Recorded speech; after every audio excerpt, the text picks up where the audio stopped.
ते नव आता तुम्हीच मला सांगा, याला भाकरी म्हणायचं का भाकरा म्हणायचं? एवढी मोठी भाकरी कुठं असते ती पण या ताटा एवढी, पण असल्या 3.5 भाकरीचा कुस्करून बुकना उडवलाय मी आज.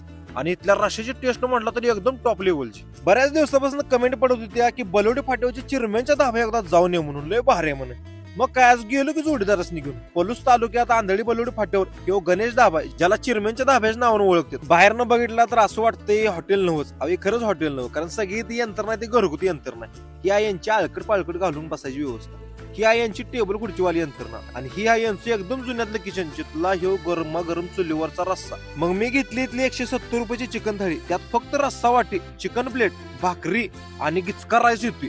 पण इथल्या रश्याची जर चव तुम्ही म्हटला तर एकदम घरगुती लेवलची आणि टॉपची चव लागते. किती बी रस्सा प्या की अजिबात त्रास होत नाही, एकदम ऑथेंटिक चव. आमचं स्वप्न पण म्हटला रस्सा एकदम बेस्ट आहे बरं का, आणि सुशांत शेटनं काय रस्सा पिऊन डोळाच मारला ह्या मोठ्या लढ भाकरीसाठी आणि ह्या गरमा